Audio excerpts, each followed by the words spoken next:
Good morning mga tropa. So alright, ito yung stock ni Winner X. So ito lang siguro yung tanggalin, dalawang tornilyo at saka yung tornilyo siguro dyan sa ilalim. So ito yung clutch lever stock. So try natin kung paano ba siya babaklasin at papalitan natin ng RCB. So alright, so ayun mga tropa, natanggal ko na yun. So madali lang pala tanggalin, iaangat lang siya pero dahan-dahan yung sa akin nabigla, kala ko nabalik.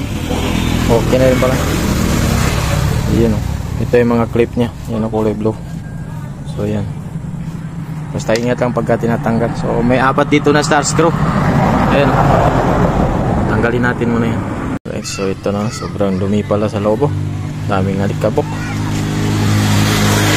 Medyo mahirap siya tanggalin mga tropa, dami kasing lock ito sa ilalim. So kailangan maingat tayo pagka tinatanggal. Saka ito, ayan. So okay na, open na siya. Pwede natin tanggalin itong brake lever saka yung clutch lever. Alright, so ito yung ating ipapalit mga tropa. Yan o, yun o, RCB. Laka naman.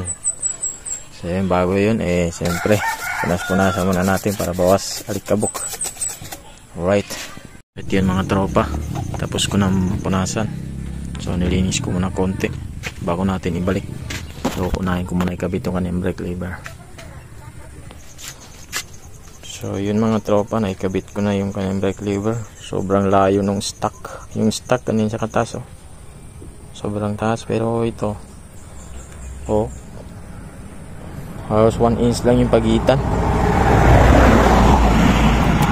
Ayos. Sobrang liit ng clearance mga tropa. Konting pitik lang, kagat-agat. Goods na goods. So ito naman sa clutch niya, tignan niyo naman yung layo. In-adjust ko na ito dun. Yan o.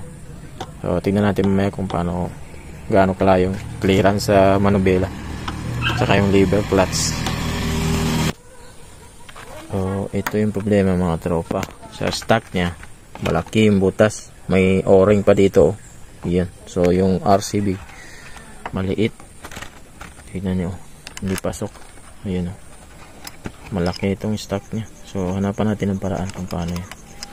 Alright, so yun mga tropa, naikabit ko na yung clutch lever na RCB.